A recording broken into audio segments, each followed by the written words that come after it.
Welcome to the follow-up video to last week's stream. Last week's stream, I was upgrading a 2012 MacBook Pro SSD RAM, and as we upgraded it and got it put back together, I began doing the internet recovery to install Catalina. It's the easiest process in the world.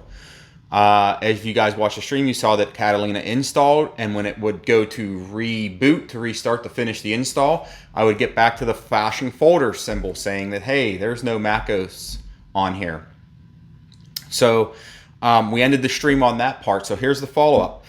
I tore it apart, redid thermal paste, checked all the connectors, cleaned everything top to bottom, put it back together, did the same process, and still nothing. It would reboot and get to the file folder flashing. So I decided to get on the old interweb, and upon getting onto the interweb, I found that the fix was going to be this $15 SATA cable for a MacBook Pro A1278 from Amazon. I will link that in the description below, because if you have this problem, that way you know where to find it. 2-day free shipping too if you're Prime. So what it turns out to be is Apple was replacing these without telling anybody. So you would take your MacBook in to be repaired for something else, and they would just replace this and not tell you. What seems to be the issue with it is it has plenty of bandwidth to install because it can pick and choose its way, the speed that it goes into, but it doesn't have enough speed coming back up to boot the OS. So you would be able to install whatever you wanted. It was never going to load.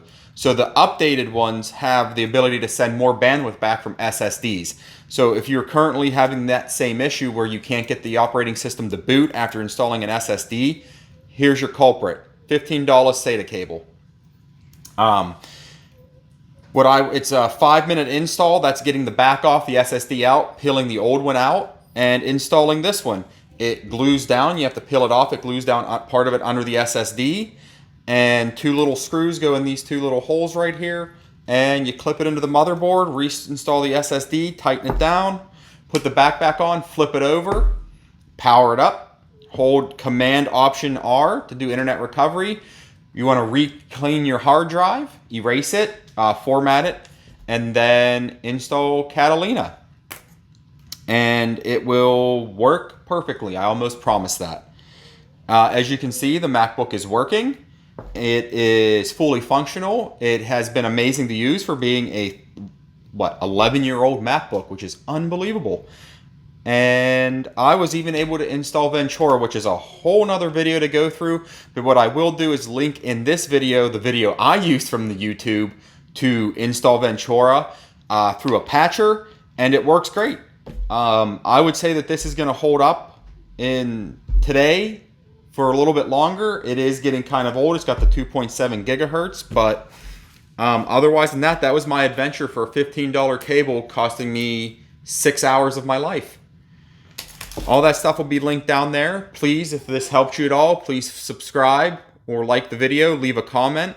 It's free. You can cancel anytime. And I look forward to seeing you on the next streams or some of the other videos I upload. Thank you so much. Goodbye.